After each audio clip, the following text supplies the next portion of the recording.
ಧರ್ಮಸ್ಥಳದಲ್ಲಿ ಶವಗಳನ್ನ ಹೂತಿಟ್ಟ ಪ್ರಕರಣ ಎಸ್ಐಟಿ ಪೊಲೀಸರಿಂದ ಮಾಸ್ಕ್ ಮ್ಯಾನ್ ಚಿನ್ನಯ್ಯ ಬಂಧನ. ಮೆಡಿಕಲ್ ಟೆಸ್ಟ್ ಬಳಿಕ ಕೋರ್ಟ್ಗೆ ಹಾಜರು.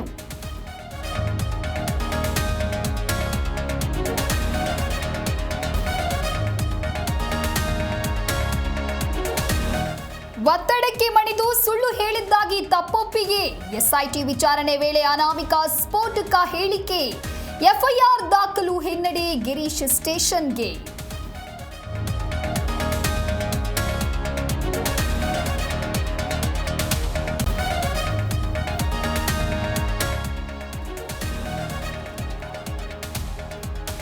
ಸಮೀರ್ ಮನೆಗೆ ನೋಟಿಸ್ ಅಂಟಿಸಿದ ಪೊಲೀಸರು. ನಾಳೆಯೇ ವಿಚಾರಣೆಗೆ ಹಾಜರಾಗುವಂತೆ ಸೂಚನೆ. ಸದ್ಯ ಬೇಲ್ ಪಡೆದು ಹೊರಗಿರುವ ದೂತ.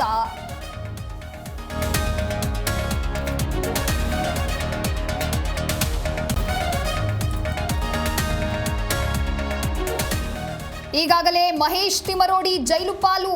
ಅನನ್ಯಾ ಭಟ್ ನಾಪತ್ತೆ ಎಂದಿದ್ದ ಸುಜಾತ ಉಲ್ಟಾ. ಬೆಂಗಳೂರಿನ ಸುಜಾತ ಮನೆಗೆ ಹೈ ಸೆಕ್ಯೂರಿಟಿ.